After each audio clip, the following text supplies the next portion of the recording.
Way off getting Tony his Land Rover, isn't it? It is, but I'm a great believer in dealing with one problem at a time, so this is now sold. We just have to move on. Our Horsebox was bought by a theatre and live event company, so it should have an interesting new life on tour.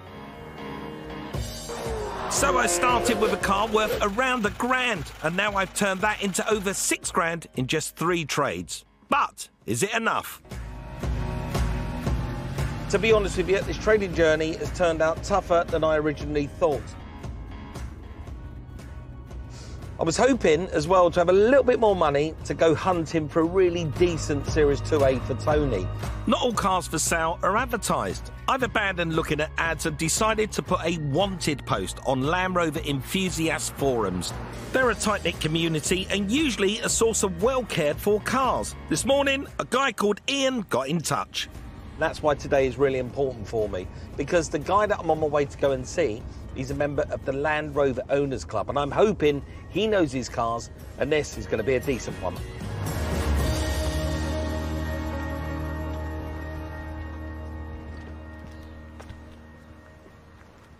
Ah, you must be Ian. Hello. Ian, how are you? I'm Mike. Pleased to meet you, Mike. Nice to see you. So this is the car, 1964. Series 2A Land Rover. So that's a 200 TDI, a lot more power, so you can keep up with modern traffic with that. Yeah, lovely. So it's got nice modern running gear, but wrapped up in this old original body. It has, yes. Nice and solid. Yeah. And have you had it long? I've had this nearly 9 years now. So why are you selling it? Well, unfortunately, I need some funds for rebuilding this one. Seriously? Yes. Wow. Well, Ian, that's more than just a weekend's work, isn't it? That looks like a real project. It needs a bit of work, granted. But this is good. I like the patina on this. Can't buy that. Yeah, you can't buy it. The wheels could do with a bit of tidy up, but that's not Yes. hard to do. Yeah. Right, let's have a look inside then. Do you know what I like about these is just how simple they are. I mean, there's nothing really to worry about. It could do with a little bit of a tidy up. It's all right, isn't it? Yeah, it's all there. Yeah, I mean, having a little spruce up in there, it's going to be all right. So you say it starts, stops and runs? Really well, yes. Does it? For a Series 2. Can I take it for a quick test drive? Of course you can.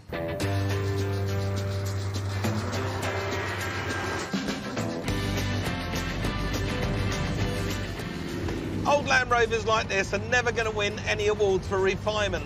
They're noisy, they're agricultural, they clang and they bang as they go down the road, but for a Land Rover enthusiast like Tony, none of that matters. The major upgrade on this one happens to be the engine. It's been upgraded to a more modern power plant out of a Defender. It's got the 200 TDI, which means it's a 2.5-litre turbo diesel. It's a lot better than the original little 4-cylinder with its rattly old gearbox. This one actually does get down the road and keeps up with modern traffic, and it's got 5 gears.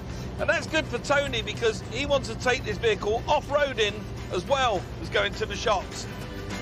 Apart from the engine upgrade, this Landy is stock. I usually avoid buying modified cars, but with cars like a Land Rover, gentle modifications can sometimes add to the value. I think this is the perfect vehicle for Tony. There are a few things I really would like to do to it, though. The wheels, for one, tidy up the interior. They ain't going to cost money, they're just going to cost time. And the major problem I've got is Ian. He wants £7,000 for this, and I've only got £6,000 to spend. But I know that Ian wants to finish that long wheelbase Land Rover rotting in his front garden, and the only way to do that is to release the cash from this. So if I can go back and get this for £6,000, it's the perfect car for Tony, and I'll be a very happy man. My plan is to be bold and clear with Ian. Stick to your top price and it puts all the pressure on the seller.